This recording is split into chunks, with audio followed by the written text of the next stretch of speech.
안녕하세요. 오늘도 사연살롱을 찾아주셔서 감사합니다.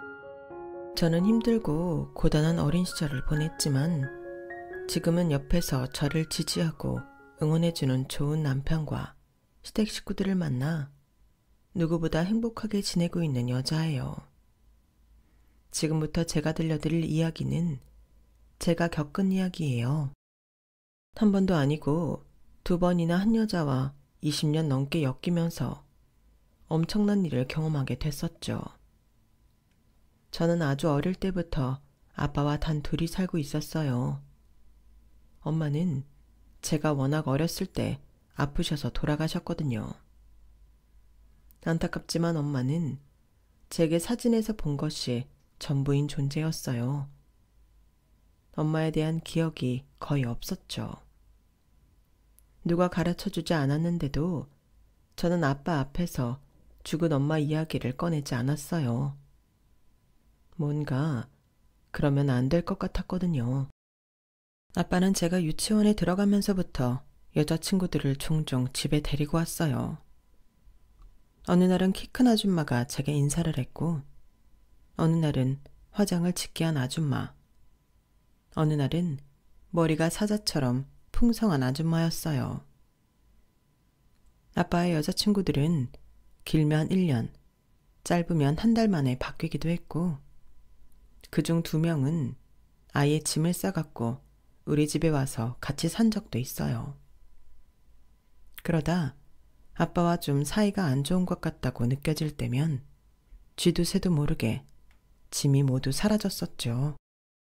어릴 때는 그런 게 나쁜지 좋은지도 몰랐어요. 그냥 어떤 아줌마라도 좋으니 다른 친구들처럼 손잡고 다닐 수 있는 여자 어른인 엄마 같은 존재가 있었으면 좋겠다 라는 바람뿐이었어요. 참 안쓰러운 꼬마였죠. 그렇게 여자들이 바뀌기를 반복하다 제가 초등학교 3학년이 되었을 때 아빠는 한 아줌마를 처음으로 제게 새엄마라며 정식으로 소개시켜 주었어요. 아줌마라기보다는 언니에 가까운 앳된 외모였어요. 긴 생머리에 짧고 몸에 달라붙는 치마, 작은 얼굴 안에 유난히 큰 눈이 돋보이는 예쁜 언니였어요. 서진아, 인사해. 이제부터 우리는 여기 새엄마랑 같이 살 거야. 새엄마 말 잘 듣고 착하게 굴어야 돼. 네가 서진이구나. 아주 착하게 생겼네. 앞으로 잘 부탁해. 잘 지내보자. 자신을 박민송이라고 소개한 새엄마는 어린 제 눈에 예쁘기도 예뻤지만 늙고 못생긴 우리 아빠랑은 전혀 어울리지 않는 것 같았어요. 나중에 커서 안 사실이지만 그때 우리 아빠는 40살이었고 새엄마는 고작 25살이었더군요. 그날 이후 새엄마는 집에 냉장고며 가구며 자신이 원하는 스타일로 싹 바꿔가기 시작했어요. 갑자기 이사를 간 기분이 들었어요. 그런 아빠는 새엄마가 얼마나 좋은지 예쁘다, 잘한다 라는 말을 입에 달고 살았어요. 새엄마는 그동안 잘 쓰던 식기들까지 다 버리고 새로 구입했고 저는 한동안 그릇의 위치가 다 바뀌어 헤매느라 고생을 좀 하기도 했어요. 저는 아빠가 시킨 대로 새엄마 말도 잘 듣고 착한 딸이 되면 다른 친구들처럼 새엄마 손을 잡고 여기저기 다닐 수 있겠다고 생각했어요. 하지만 새엄마는 그렇게 해주기는커녕 아빠가 있을 때와 없을 때가 완전히 달랐어요. 하루는 주말에 아빠가 지인의 경조사로 집을 비우게 되었어요. 새엄마는 제 방문을 벌컥 열고 들어와 걸레를 던지며 말했어요. 야, 오서진, 너 나와서 청소해. 청소요? 내가 이 집에 파출부로 들어왔니? 빨리 나와서 걸레로 바닥 좀 닦고 화장실 청소도 해. 구석구석 깨끗이. 평소 나긋나긋하게 내게 말하던 모습은 눈을 씻고도 찾아볼 수 없었어요. 놀란 저는 새엄마가 시키는 대로 했어요. 새엄마, 화장실 청소 다 했어요. 어디 봐봐. 야, 이게 청소한 거야? 여기 물때 안 보여? 넌 눈이 있는 거니 없는 거니? 새엄마의 원성에 저는 울면서 다시 청소를 했어요. 새엄마, 배고파요. 내가 너 밥 해주러 이 집 들어왔어? 나 지금 술 약속 있어서 나가야 되니까 저기 찬장에 있는 라면 꺼내서 끓여 먹든지 해. 혹시 아빠 오시면 나 장 보러 갔다고 해. 다른 엉뚱한 말 짓거리면 죽을 줄 알아. 결국 그날 새엄마의 위협적인 모습에 놀란 저는 아무것도 먹지 못하고 울다가 잠이 들었어요. 다음날 아빠가 집에 계시니 새엄마는 또 다른 사람이더군요. 서진이 일어났니? 엄마가 김치찌개 끓였어. 얼른 세수하고 나와서 먹자. 제가 아무것도 못하고 어정쩡하게 있자 아빠가 빽 하고 소리를 질렀어요. 야, 오서진, 새엄마 말 안 들려? 빨리 세수하고 와서 밥 먹어. 자기야, 왜 애한테 큰 소리를 내고 그래요? 지금 막 일어난 애한테. 제가 저렇게 멀뚱멀뚱 바보같이 있을 때면 답답해 죽겠어. 누굴 닮아 저렇게 얼이 잘 빠지는 건지. 아무것도 모르는 아빠는 당황한 저를 이해하시지 못했죠. 체할 것 같았지만 꾸역꾸역 밥을 먹었어요. 아빠가 안 계시면 또 언제 제가 밥을 먹을 수 있을지 모르니까요. 그 이후로도 그런 상황은 수도 없이 반복되었어요. 아빠 앞에서는 한없이 착한 천사였다가 뒤로는 누구보다 무서운 얼굴로 저를 구박했어요. 오래 고민한 끝에 아빠에게 이 사실을 말해봤지만 오히려 저는 핀잔만 들을 뿐이었어요. 아빠, 새엄마가 있잖아요. 아빠가 없으면 자꾸 나한테 큰소리 치시고 청소랑 빨래랑 이것저것. 들었어. 네? 새엄마한테 들었다고. 나한테 조심히 부탁하더라. 내가 없을 때 좀 훈육해도 모른 척 해달라고. 친엄마 빈자리 티나게 버릇없는 태도 자기가 고쳐주고 싶다고. 다 새엄마가 널 아끼고 위해서 그러는 거야. 그리고 계집애가 10살이나 넘었으면 엄마 도와서 청소도 하고 빨래도 할 수 있어야지. 그걸 쪼르르 아빠한테 와서 일러? 어린 게 벌써부터 되바라져 갖고는 새엄마가 파출부야. 그게 아니라 제가 잘못한 거 아닌데도 자꾸 혼내셔서 무서운데. 어른이 혼낼 때는 다 이유가 있는 거야. 오서진, 너 그나마 새엄마가 있어서 밥도 잘 먹을 수 있고 예쁜 옷도 입고 살 수 있는 거야. 새엄마한테 고마워해. 새엄마에게 이미 푹 빠져버린 아빠는 제 말은 귓등으로도 듣지 않았어요. 아빠까지 빼앗겼다는 생각이 드니 서러웠지만 제가 뭘 할 수는 없었죠. 그나마 그 집에 있어서 잠도 자고 추위도 피할 수 있으니까요. 저는 제가 바뀌어서 새엄마에게 잘 보이자고 다짐했어요. 시키지 않아도 청소도 해놓고 세탁기 돌리고 말려서 차곡차곡 개어놓기도 했어요. 밥도 하고 싶었지만 키가 작아 밥솥이랑 가스레인지가 손에 닿지 않았어요. 그러던 어느 날 새엄마가 거칠게 절 잡아당기며 말했어요. 야, 너 내 화장대 건드렸어? 네? 아니 먼지만 닦았어요. 누가 안방에 함부로 들어오래. 어딨어? 내 반지 어딨어? 네? 무슨 반지요? 먹여주고 재워주고 했더니 은혜를 이따위로 갚아? 어린 년이 아주 비싼 건 알아가지고 화장대에 있던 내 다이아 반지 어디에 뒀냐고. 벌써 팔았어? 아니면 나 엿먹으라고 버렸어? 고작 10살 좀 넘은 어린아이가 다이아 반지가 뭔 줄 알고 팔아버리겠어요. 지금 생각해보면 순 억지였어요. 제가 놀라 어버버 하고 있을 때 아빠가 집에 들어오셨고 새엄마는 갑자기 눈물을 보이며 상황을 설명했어요. 당신이 준 다이아 반지 서진이가 어디에 감춘 건지 도통 말을 안 해. 나는 나름 내 자식처럼 기른다고 야단도 치고 훈육도 했던 건 맞지만 서진이는 그게 싫었나 봐. 아이를 기른다는 게 이렇게 어렵고 힘든 일인 줄 몰랐어. 오서진, 내가 너 엄마한테 잘하라고 했지? 새엄마가 널 얼마나 친자식처럼 아끼고 생각하는데 네가 이렇게 나와? 반지 어쨌어?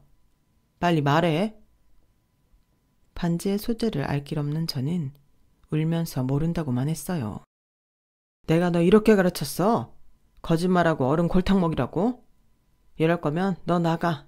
난 이런 딸 필요 없어. 얼른 나가. 아빠는 저를 끌어내려고 했지만 저는 끝내 집을 나가지 못했어요. 반지가 어디 있는 줄 모른다고 2시간 넘게 엎드려 빌며 울자 그제서야 아빠와 새엄마는 제 말이 믿기는지 저를 두고 방으로 들어가 버렸어요. 저도 제 방에 들어가 얼굴을 파묻고 서러운 마음에 몇 시간을 울었어요. 그 뒤 겁을 잔뜩 먹은 저는 아빠나 새엄마가 이름만 불러도 긴장해서 한동안은 바지에 실례를 하기도 했어요. 그 일을 극복하는데 꽤 오랜 시간이 걸렸어요. 그리고 어느 날 새엄마 손에 반짝거리는 반지 하나가 껴있더군요. 본인이 어디 잘못 두고 다시 찾은 것 같은데 제게 미안하다는 사과 한마디 없었어요. 아빠 역시 모른 척하고 지나갔고요. 저는 아마 그때부터 큰 절망을 느꼈던 것 같아요. 이제 아무도 내 편이 없다는. 그 이후 어린 새엄마는 다른 여자들보다 훨씬 오래 우리와 함께 살았어요. 저는 저도 모르게 눈치를 보는 소심한 아이로 자랐고 그렇게 6년이라는 시간이 흘렀어요. 제가 고등학교 입학을 앞두고 큰일이 벌어졌어요. 건강하시던 아빠가 갑자기 뇌출혈로 쓰러져 병원 신세를 지게 되었고 한 달도 채 되지 않아 하늘나라로 갔어요. 저는 아빠의 죽음이 엄청나게 슬프지는 않았지만 앞으로 살 길이 막막했어요. 제 예상은 조금도 빗나가지 않았어요. 장례가 끝나자마자 새엄마는 이것저것 정리한다며 한동안 바쁘게 보냈어요. 어느 날 학교가 끝나고 집에 돌아와 보니 새엄마가 이 집에 들어올 때 갖고 온 큰 여행 가방에 짐을 챙기며 제게 말했어요. 오서진, 이제 우리 남남인 거 알지? 남남이요? 그래, 남남. 너랑 나랑은 피 한 방울도 안 섞인 남남이잖아. 아빠도 죽었으니까 더더욱 같이 살 필요는 없을 테고. 아빠 사망보험금은 어차피 부인인 내가 1순위라 너한테 다 들어올 테고. 그래도 6년 넘게 한 집에 같이 살았는데 너무 아무것도 안 남기면 인간미가 없을 것 같아서. 자, 여기 100만 원. 이 집도 내가 팔아서 조만간 다른 사람들이 이사 올 거야. 너도 빨리 네 물건 챙겨서 네 살 길 알아봐야지. 다른 사람이 여기에 산다고요? 너랑 나랑 같이 여기서 사는 것도 웃기잖니? 아빠 살아있을 때 이 집 명의도 나한테 돌려줘서 아쉽게도 너는 가져갈 것이 없네. 그래도 내가 주는 이 돈 100만 원이면 잘 살 수 있을 거야. 이거 엄청 큰 돈이다? 새엄마는 어디 가는데요? 그건 네가 알아서 뭐하게. 다시 한번 말하자면 우린 완전 남남이야. 서로 모른 척하면서 죽은 듯이 살자. 늙은 네 아빠 비위 맞춰주면서 사느라 나도 힘들었어. 어디 작은 방을 구하든지 고시원을 들어가든지 그건 뭐 내 알 바 아니고 앞으로 무슨 일이 있더라도 절대 나 찾지 마. 길 가다가 마주쳐도 아는 척하지 말고. 알았지? 나 간다. 새엄마, 새엄마. 제가 잡는 옷깃을 거칠게 뿌리치고 새엄마는 그렇게 시야에서 멀어졌어요. 식탁에는 구겨진 10,000원짜리 지폐들만 널브러져 있었어요. 그렇게 아빠의 갑작스러운 죽음으로 새엄마는 모든 것을 챙겨 떠나버렸죠. 그 후 저는 고등학교에 들어가긴 했지만 1년도 다니지 못하고 학교를 그만두어야 했어요. 공부보다는 하루하루 생계를 걱정하며 보내야 했거든요. 저는 이곳저곳 옮겨다니며 닥치는 대로 일을 했어요. 육가공 공장에서도 일하고 어시장에서 생선을 파는 일도 하고 편의점 판매, 전화 알바, 배달 등등 정말 많은 일을 했어요. 학교도 못 다니고 매일 일만 하면서도 억울하거나 화가 나지는 않았어요. 사실은 그럴 시간이 없었어요. 일찍 일어나 일을 하고 저녁 늦게 들어와 잠깐 눈을 붙이는 것이 다였으니까요. 그렇게 15년을 넘게 살았어요. 저도 30대가 되었지만 학력이 터무니없이 부족해 어디 괜찮은 사무직에 취직하기도 어려웠어요. 그러다 테이크아웃 커피컵을 제조하는 공장에서 일하게 되었어요. 일 자체는 어렵지 않았지만 역시나 아침부터 늦게까지 고된 하루를 보내는 생활이 계속되고 있었죠. 그러던 어느 날이었어요. 공장장님이 직원들을 모두 불러놓고 불량품이 너무 많이 나온다며 하소연을 했어요. 최근에 기계를 새로 바꿨는데 점검상 전혀 문제가 없는데 전보다 불량품이 더 많이 발생하는 것이었어요. 직원들도 전이랑 똑같이 일하는데 원인을 모르겠다며 답답해하고 있었죠. 저 공장장님, 새로 들어온 기계가 3번이랑 4번 작업 순서가 바뀌어서 세팅되어 있는 것 같거든요. 그런데 우리가 오히려 전이랑 똑같이 작업을 돌려서 그런 거 아닐까요? 그래요. 확인해보죠. 제가 발견한 문제점이 맞았어요. 새로운 기계로 바꿨는데 작업 순서를 전 기계에 맞춰 하고 있으니 불량이 났던 거죠. 와, 이렇게 단순한 문제를 왜 여태껏 발견 못했을까요? 우리 오서진 씨에게 박수 한번 쳐줍시다. 그 일을 계기로 며칠 뒤 사장님이 직접 공장을 방문하셨고 저는 뜻밖의 선물까지 받게 되었어요. 중요한 문제점을 발견해 주었다고 들었어요. 너무 고마워요. 작지만 이거 받으세요. 이렇게까지 받을 일은 아닌데 어쨌든 감사합니다, 사장님. 다음번에 같이 식사하시죠. 네. 인사치레로만 알았던 사장님의 식사 제안은 정말 며칠 뒤 초대를 받고 함께 자리하게 되었어요. 사장님과 공장장님이 계실 거라고 예상했던 것과는 달리 사장님의 가족분들이 계시더군요. 안녕하세요. 사장님 밑에서 일하고 있는 직원 오서진입니다. 이렇게 가족분들이 모두 식사하시는 줄 모르고 왔습니다. 죄송합니다.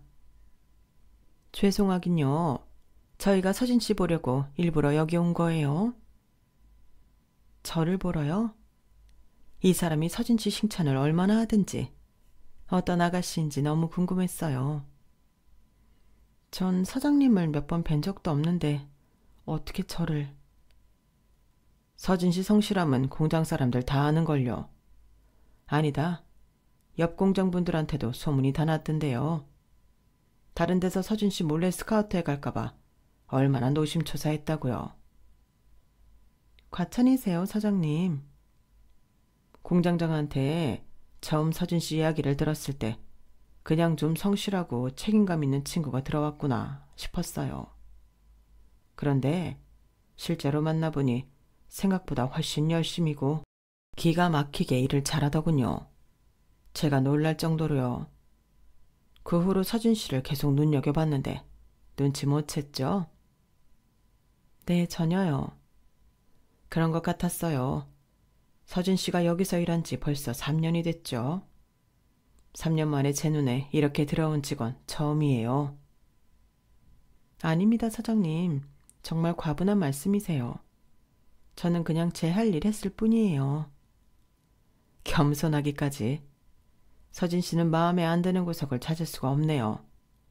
불쾌할 수 있겠지만 용모도 너무 매력 있고요. 사장님의 칭찬 폭탄에 점점 저는 어리둥절해왔어요. 갑자기 식사를 같이 하자고 하신 것도, 앉자마자 제 칭찬을 쏟아내는 것도 모두 너무 의외였어요. 그래서 서준 씨 이력서를 다시 한번 들춰봤어요. 미안해요. 아닙니다.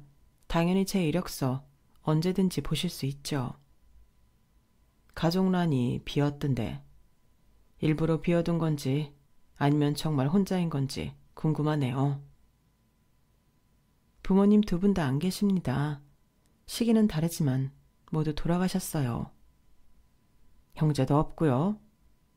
네, 저 혼자입니다. 그럼 우리랑 가족하는 게 어때요? 네? 무슨 말씀이신지 모르겠습니다. 인사해야지, 윤석아. 안녕하세요. 지윤석입니다. 아, 안녕하세요. 그러고 보니 사장님 네 분 옆에 제 또래를 보이는 젊은 남자가 있었는데 누군지 여쭤보기도 전에 칭찬이 쏟아져 타이밍을 놓쳤어요. 여기가 제 아들이에요, 서진 씨. 아드님이요? 그러고 보니 많이 닮으셨네요. 직접적으로 물을게요. 우리 아들 어때요? 네? 저랑 윤석이 엄마는 서진 씨가 너무 마음에 들거든요. 윤석이한테 서진 씨 사진을 보여줬더니 자기 이상형이라며 빨리 자리를 마련해달라고 하지 뭐예요. 물론 서진 씨 의견이 제일 중요하죠. 이런 자리가 불편할 수도 있어요. 하지만 윤석 엄마나 저는 서진 씨가 정말 마음에 들고 윤석이까지 눈에서 하트가 나오니 더 미룰 이유가 없지 않겠어요. 이 녀석은 서진 씨한테 거절당해도 계속 대시하겠다고 저희한테 선언까지 하더군요. 죄송합니다. 제가 이 자리를 만들어 달라고 아버님께 엄청 졸랐어요. 첫 만남에 그것도 부모님까지 계신 이 자리에서 이런 말씀 이상하게 들릴지 모르겠지만 정말 첫눈에 반했습니다. 네? 저한테요? 너무 당황스러웠어요. 놀라서 토끼 눈이 됐나. 진지한 얼굴로 고백하는 청년. 그 모습을 흐뭇하게 보고 계신 사장님 부부. 마음 같아서는 당장 서진 씨한테 대답을 듣고 싶지만 너무 놀라 보이니까 시간을 좀 줄게요. 하지만 진지하게 생각해줘요. 나 되게 괜찮은 사람이에요. 배고픈데 얼른 식사해요. 다시 한번 사과할게요. 서진 씨, 많이 놀라게 해서 미안해요. 저는 그제야 정신을 차리고 사장님의 아들을 보았어요. 서글서글한 눈매, 웃을 때 훤히 보이는 가지런한 치아, 날씬하지만 단단해 보이는 체격. 부끄럽지만 제 눈에 그 남자가 갑자기 멋있게 보였어요. 저는 사실 여태껏 연애라는 것을 해본 적이 없는 사람이었어요. 바쁘고 고단하게 사느라 연애 같은 건 꿈도 꿔보지 못했죠. 나같이 비루한 사람이 남자를 만난다는 것은 절대 불가능한 일이라고 되새기며 살았어요. 그런데 지금 제 눈앞에 멋있는 남자가 저를 좋다고 하는 거예요. 게다가 그 부모님까지 저를 애틋해하는 눈으로 보고 계시고요. 저 따위한테 이런 꿈 같은 일이 일어나다니. 한편으로는 그런 생각도 들었어요. 설마 나한테 사기를 치려는 건 아니겠지? 난 돈도 없는데. 아니지. 저 큰 회사를 운영하는 사장님이 하필이면 나 같은 사람한테 사기칠 이유가 뭐 있어. 치려면 또 진작에 쳤겠지. 이게 대체 무슨 상황이지? 나한테 이런 행운이 온 적 없는데 머리가 어지럽다. 온갖 이상한 생각까지 하다 보니 밥도 먹는 둥 마는 둥 했어요. 서진 씨, 많이 못 드시네요. 아무래도 우리가 너무 놀래켜드렸나 봐요. 그럼 나랑 엄마는 빠질 테니까 둘이 가서 커피라도 한잔 하지 그러니. 그럴까요, 서진 씨? 네? 네. 좋은 시간 보내고 와라. 서진 씨 집까지 꼭 모셔다 드리고. 당연하죠. 먼저 들어가세요, 아버지. 먼저 일어나 보겠습니다, 사장님, 사모님. 두 분을 두고 저와 윤석 씨는 먼저 일어나 차로 10분 정도 거리에 있는 카페로 이동했어요. 저는 차 안에서도 뭐라고 말해야 할지 몰라 쭈뼛거리기만 했죠. 서진 씨, 무슨 커피 마셔요? 저는 커피를 잘 못 마셔서 과일 주스로 좀 부탁드릴게요. 커피꽃 공장에서 일하는데 커피를 못 드신다니 너무 재밌네요. 윤석 씨는 분위기를 풀어보려고 이것저것 많은 말을 했어요. 제게 궁금한 것도 많이 물어보고요. 서진 씨, 정말 미안해요. 갑자기 저희 식구들이 다 몰려와서 부담스럽게 해서. 어머니는 오시지 말라고 했는데 너무 서진 씨가 궁금하다고 하셔서요. 아버지가 그만큼 서진 씨 이야기를 많이 하셨거든요. 네, 너무 갑자기라 많이 얼떨떨 하기는 했는데 그래도 저 예뻐해 주시는 거 감사드려요. 그런데 왜 저 같은 사람에게 서진 씨 같은 사람이 뭔가요? 전 사실 남자를 만나본 적이 없어요. 그리고 아까 사장님이 말씀하신 것처럼 가족도 없고요. 배운 것도 없고 할 줄 아는 것도 없어서 이 나이까지 번듯한 직장 한번 다녀본 적도 없고요. 어떻게 봐도 한참 모자란 저를 도대체 왜 사장님과 윤석 씨가. 말했잖아요. 서진 씨는 제 이상형이라고요. 그리고 아버지한테 서진 씨 일하는 이야기 많이 들었어요. 미루는 경우 없이 누구보다 꼼꼼하고 자기 일처럼 적극적으로 하신다고요. 그 얘기를 듣고 생각했어요. 서진 씨는 자기 삶을 대하는 태도도 다른 사람과 다르겠구나. 남한테 보여주기 위해서가 아니라 그냥 매사에 충실한 사람이겠구나. 존경스럽다. 이렇게 말이에요. 제가 누군가에게 존경이란 말을 듣게 될 줄은 몰랐어요. 전 공장장님과도 꽤 친한 편인데 서진 씨 덕분에 직원들 간 협력도 잘 되고 분위기도 좋다고 입에 침이 마르도록 칭찬하시던데요. 그거야 공장장님이 제게 워낙 잘해주시니까. 첫 만남에 이런 고백 부담스럽겠지만 저는 정말 서진 씨한테 반했습니다. 함께하고 싶은 것들이 많습니다. 부디 긍정적인 방향으로 생각해 주세요. 저는 믿자야 본전이라는 마음으로 윤석 씨를 만나보기로 했고 놀랍게도 저희는 부부의 연까지 다 결혼을 하게 되었어요. 제 인생의 첫 남자가 마지막 남자가 된 셈이죠. 저희 새로운 가족들은 따스한 보금자리가 되어주었어요. 처음에 이 가족을 의심했던 것이 죄송할 정도로 제게 한없이 사랑을 베풀어 주었어요. 특히 시아버지와 시어머니는 제가 한 번도 느껴보지 못한 부모의 사랑이 무엇인지 알게 해주셨어요. 남편 역시 누구보다 절 아껴주며 사랑해 주었고요. 어릴 때 받지 못한 사랑이 지금에서야 한꺼번에 몰려온 느낌이었죠. 하루하루가 너무 행복했어요. 저 역시 시부모님과 남편을 진심으로 사랑했고요. 저는 결혼 후에 남편과 함께 시부모님 댁으로 들어가 살았어요. 공장에 이제 나오지 말라는 만류에도 불구하고 전보다 더 열심히 공장 일을 도왔고요. 남편도 본격적으로 아버님 사업을 물려받기 위해 열심히 공부했어요. 다행히 모두 힘을 합친 결과 테이크아웃 컵 사업은 탄력을 받아 성장 곡선을 탔어요. 우리 가족들도 공장 직원들도 이런 좋은 날만 계속되었으면 좋겠다 생각했어요. 하지만 그 바람은 뜻처럼 되지 않았어요. 제가 결혼한 지 1년 반이 되던 해에 시어머니의 말기암 소식을 듣게 되었고 결국 4개월 만에 저희 곁을 떠나시고 말았어요. 저와 남편도 너무 슬펐지만 어머니를 많이 사랑했던 아버님의 상실감은 이루 말할 수 없었죠. 장례를 마치고 집에만 계시려고 하는 아버님을 모시고 우리 부부는 어떻게든 밖으로 나가려고 했었어요. 없는 시간을 쪼개서 여행도 가려고 했죠.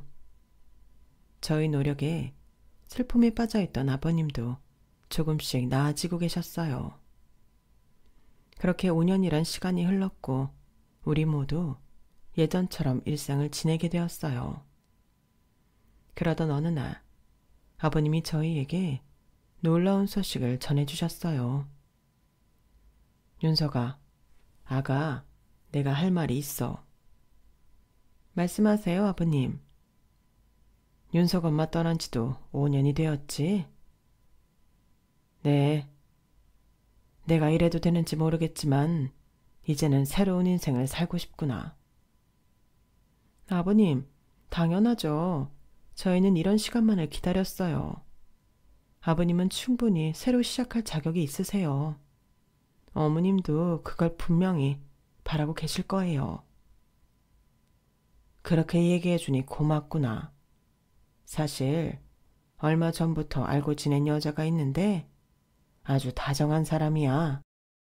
말도 잘 통하고 좋은 사람 같아서 곁에 두고 싶은 마음이 들었어. 어머, 정말요? 아버님 너무 잘 됐어요. 전 아버님 새로운 사랑 응원해요. 저도 아버지만 좋다면 누구든지 환영이에요. 나이 차이가 조금 나긴 하지만 그게 다 무색할 정도로 좋더구나. 이제 죽을 날도 얼마 안 남은 노인네가 너무 주책 맞지? 아니에요, 아버님. 주책은 무슨. 너무 멋있으세요. 아버님 얘기 들으니 빨리 그분 뵙고 싶네요. 어머님의 부재에 힘들어하셨던 아버님이 얼마 전부터 활력도 생기고 잘 웃으신다 했더니 역시나 새로운 사람이 생긴 것이었더라고요. 저와 남편은 아버님의 새 출발을 진심으로 응원하며 더 호들갑을 떨었어요. 며칠 뒤 아버님은 저녁 식사 자리에 여자분을 데려오겠다는 뜻을 비치셨고 저는 그날 공장도 안 나가고 하루 종일 이것저것 음식을 차리느라 바빴어요. 새로운 가족이 생긴다는 생각에 힘든 줄도 모르고 맛있게 만들었죠. 저녁 시간이 되었고 아버님이 마중하러 나가시는 동안 저와 남편은 얼른 음식들을 내왔어요. 얘들아, 인사드려라. 여긴 내가 말한 그 사람이다. 안녕하세요. 박민송이라고 해요. 저는 제 두 눈을 의심할 수밖에 없었어요. 아버님의 새로운 사랑이 예전 우리 아빠와 함께 살던 새엄마라니요. 더군다나 아빠의 보험금을 다 챙겨서 떠난 그 여자였죠. 저는 손이 부들부들 떨리기 시작했어요. 그 여자는 고개를 갸우뚱하더니 이내 안내한 자리에 앉더군요. 아무래도 저를 정확히 알아보지는 못하는 것 같았어요. 이미 20년도 훌쩍 넘었으니까요. 살은 좀 붓긴 했지만 작은 얼굴에 큰 눈은 여전하더군요. 저는 그 여자 눈을 똑바로 바라볼 수가 없었어요. 오만 가지 생각이 들었어요. 여보, 뭐해? 나머지 국이랑 밥 내와야지. 응? 알았어. 이쪽으로 앉으세요, 여사님. 아무것도 모르는 남편은 서글서글한 웃음으로 그 여자를 맞이했어요. 고마워요. 어머, 우리 사장님이랑 아드님이 똑같이 생겼네. 너무 잘생기셨다. 물론 내 눈에는 우리 사장님이 더 멋있기는 하지만. 우리와 처음 만나는 자리인데도 그 여자는 아버님 품에 안겨 스킨십을 계속하더군요. 그 모습을 보고 있으니 예전에 아빠에게 안겨있던 25살의 그녀가 떠올랐어요. 구역질이 났어요. 밥을 제대로 삼킬 수 없었죠. 여보, 왜 그래? 먹는 게 왜 이렇게 시원찮아? 음식 냄새를 너무 많이 맡아서 그런가 봐. 나 신경 쓰지 말고 먹어. 며느님 요리 솜씨 대박이네요. 우리 사장님 배 나온 게 다 이유가 있구나. 허허 웃는 아버님은 그런 그녀가 마냥 귀엽다는 듯 쳐다보셨고 남편도 다정한 그 모습에 흐뭇한 표정을 짓고 있더군요. 그날 저는 결국 체한 것 같다는 핑계로 차랑 과일만 내주고 방에 가서 이불 덮어쓰고 생각에 잠겼어요. 그래, 과거는 그렇다 치자. 저 여자도 지금 나를 정확히 못 알아보는 것 같고. 그런데 이걸 남편과 아버님한테 말해야 하는 걸까? 저렇게 행복해 하시는데 그냥 나만 입 닫고 살면 되는 걸까? 정말 진퇴양난에 빠진 기분이었어요. 어떻게 많고 많은 사람 중에 내 새엄마였던 저 여자와 아버님이 만난 건지 답답하기 짝이 없었어요. 그날 이후 저는 아버님께 그녀의 연락처를 물어 전화를 했어요. 박민송 씨 맞으시죠? 저 며칠 전 봤던 지영규 사장님 며느리예요. 어머, 며느님이 저한테 먼저 연락한 거예요? 그날 체한 건 좀 괜찮아졌어요? 네. 그런데 저 모르세요? 사장님 며느님이잖아요. 그런데 낯이 꽤나 있긴 한데 어디서 봤는지 정확히 모르겠어요. 우리 만난 적 있나요? 오중훈 씨 기억하세요? 저 오중훈 씨 딸 서진이에요. 저랑 같은 집에서 6년을 살다 아빠 죽고 떠나셨잖아요. 순간 긴 침묵이 이어졌어요. 네가 어떻게 사장님 며느리가 된 거야? 왜요? 전 이런 집에 시집 오면 안 되나요? 너 예전에는 나한테 말대꾸도 못하더니 많이 건방져졌다? 제가 아직도 10살짜리 어린애로 보이세요? 아, 용건만 말할게요. 정말로 우리 아버님이랑 결혼하실 생각인가요? 당연하지. 내가 그 사장님 어떻게 꼬셨는데. 꼬셔요? 서로 사랑하는 거 아니었어요? 해. 나 아직 50대 초반이야. 너 같으면 70 넘은 노인네랑 사랑이 생기겠니? 아버님은 그쪽에 진심으로 대하고 있으시던데요. 나도 진심이야. 진심으로 그 사장님이랑 결혼할 거야. 이제 나도 좀 사모님 소리 들으면서 편하게 살아보자. 니네 시아버지 돈 많다며. 다 들었어. 그래서 아버님한테 접근한 거예요. 이유야 어쨌든 날 좋아하잖니. 아버님 돌아가시면 또 보험금 갖고 떠나려고요. 얘가 왜 옛날 얘기를 들추고 그래. 우린 엄연한 합법적 부부였고 배우자인 내가 가져가는 게 맞았다니까. 네가 억울할 거 하나 없어. 나도 6년 동안 봉사했잖아. 고등학교 입학 앞둔 저한테 알아서 살라고 100만 원 던져주고 갔잖아요. 그럼 피도 안 섞인 너를 내가 데리고 사니? 너 너무 멍청하다. 어떻게 살길 막막한 애를 그렇게 버려두고 갈 수가 있는지. 어쨌든 너 지금 잘 살고 있잖아. 그럼 된 거지. 왜 날 원망하고 그러니? 아버님이랑 남편한테 죽을 때까지 내 입 밖으로 당신 얘기 꺼내지 않겠다고 다짐했는데 당신 지금 태도 보니까 안 되겠네요. 다 말할 거예요. 말해라 얘. 누가 무서워하니? 과거 없는 사람이 어딨다고? 아마 사장님 네 말 기등으로도 안 들을걸? 그 배 나온 노인네가 날 얼마나 좋아하는데. 아주 끔뻑 죽어. 너나 조심해. 내가 그 집 들어가면 너부터 내쫓을지도 몰라. 염치라고는 조금도 찾아볼 수가 없더군요. 저는 당장 아버님과 남편에게 이 일을 전부 이야기했어요. 과거 저희 새엄마 때부터 지금의 아버님을 그냥 물주로만 보고 있다는 모든 이야기를 빠짐없이 했어요. 아버님은 절망적인 얼굴을 하셨어요. 아버님, 제가 죄송해요. 정말 아버님의 새 출발을 빌었는데 이런 악연으로 엮일 줄은 몰랐어요. 그분이 아버님을 정말 사랑한다고 했으면 제가 이렇게까지 하지 않았을 거예요. 그런데 아버님을 그냥 봉으로 생각하고 기만하고 있다는 걸 알았는데 제가 어떻게 가만히 있겠어요? 머리로는 알겠지만 가슴이 마음대로 안 되는구나. 늙은 나지만 박 여사를 내가 정말 사랑했나 보다. 저는 아버님에게서 예전 어머님을 잃었을 때 얼굴을 다시 봤어요. 죄스럽고 죄송스러워서 한참을 울었어요. 남편도 난감해하기 마찬가지였죠. 내가 박 여사랑 이야기를 좀 더 해보고 너희한테 말해줘도 되겠니? 그렇게 하세요, 아버지. 네, 아버님. 다시 한번 너무 죄송해요. 다음날 아버님은 그 여자를 만나러 갔다가 밤 늦은 시간까지 돌아오지 않으셨어요. 다음날이 돼서야 아버님은 슬쩍 문을 열고 들어오셨어요. 뒤에는 그 여자가 뒤를 보고 서 있더군요. 아버님, 괜찮으세요? 전화도 안 받으시고 해서 얼마나 걱정했다고요. 아가, 미안하다. 박 여사랑 많은 이야기를 했단다.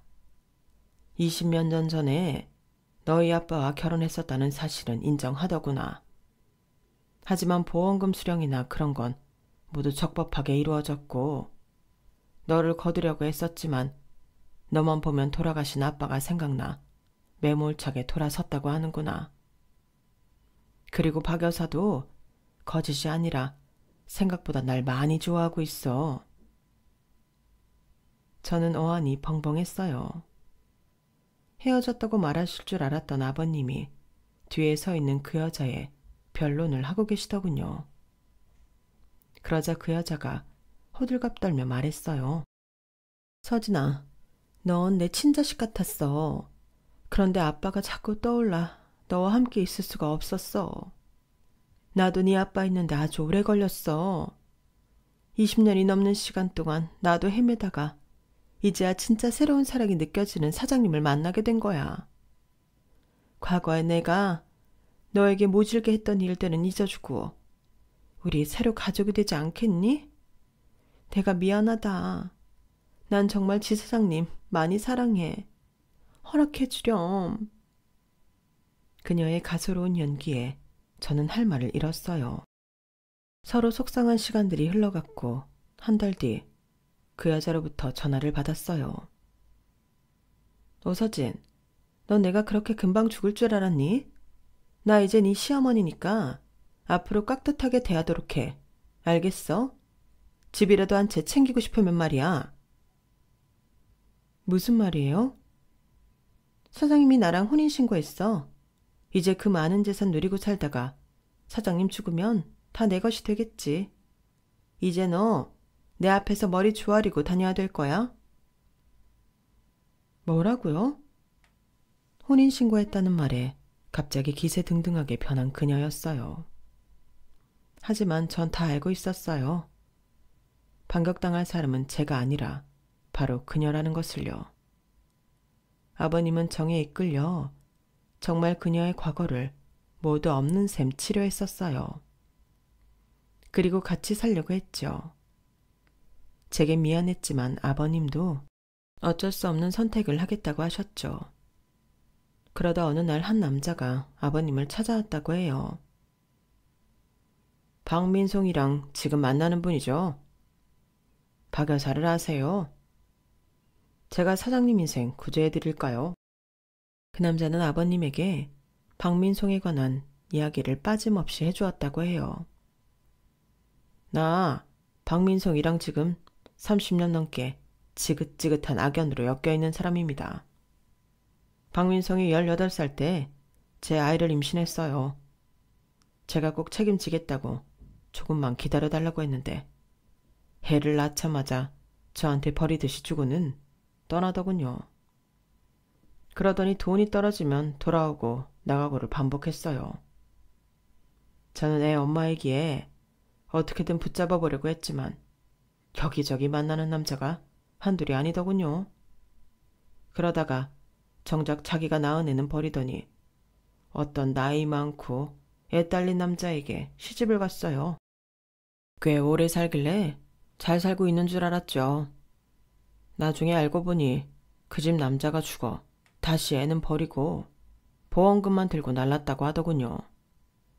심지어 죽은 그 남자랑 사는 동안에도 밖에서는 계속 외도를 하고 다녔고요. 그때 보험금 탄 재미를 안 박민송은 본격적으로 행동했어요. 일부러 돈은 많은데 나이가 많거나 몸이 안 좋은 사람만 어떻게 골라내서 혼인신고를 하고 같이 살았죠. 그 사람들을 살살 꿰내서 보험금이고 재산이고 다 가로채기 시작한 거예요. 하지만 혼인신고를 한 부부이기 때문에 합법적으로 돈을 가져갈 수 있었던 거예요.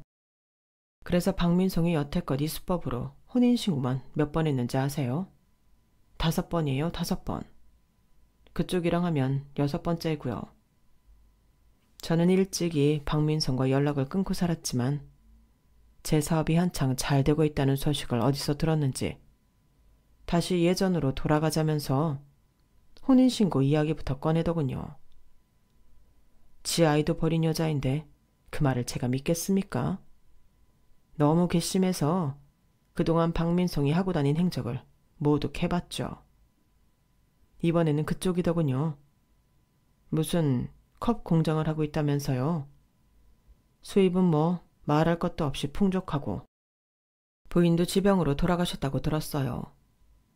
그쪽 나이도 70이 넘어 보이는데 박민송한테는 아주 좋은 먹잇감 아니었겠어요? 혹여라도 제가 둘 사이를 회방 놓으려고 꾸며낸 거짓이라고 생각하지 마세요. 난 지금 친엄마가 누구인지도 모르는 아들을 30년 넘게 속여가며 살고 있으니까요. 더 이상 피해자가 나오지 않았으면 하는 바람에서 말하는 겁니다. 정신 똑바로 차리고 사십시오. 박민송한테 홀리는 건 순간이에요. 그 남자의 말을 듣고 아버님 나름대로 박민송의 과거를 추적해봤는데 모든 것들이 사실이었던 거예요. 우리 아빠와 사별에 슬픈 과부 행세를 했던 그 여자가 사실은 일부러 타겟을 정해 결혼한 뒤 정당하게 재산을 취했다는 것을요. 아버님은 반대로 박민송에게 온갖 달콤한 말로 혼인신고를 해서 모든 재산의 권한이 그녀에게 있다고 강조했고 그게 거짓이라는 것을 모른 박민송이 자랑처럼 짓거려 댔던 거예요.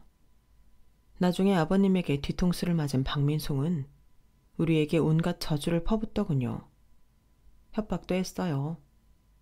하지만 그녀와 맞물려 있는 여러 경범죄가 있어 길지는 않지만 결국 콩밥을 먹게 되었어요. 지금은 아버님도 우리 부부도 다시 예전으로 돌아왔어요. 아버님께 몇 번이나 사과를 드렸지만 오히려 아버님은 이렇게 말씀하셨어요. 늙으면 귀를 더 열고 들어야 하는데 내가 오히려 너한테 미안하다. 다른 사람도 아니고 네 아버지를 그렇게 처리한 여자를 아무 생각 없이 믿으려고 한 내 잘못이지 뭐. 내가 뭐에 홀렸었나 보다. 아버님에게 꼭 새롭고 예쁜 사랑이 다시 찾아올 거예요.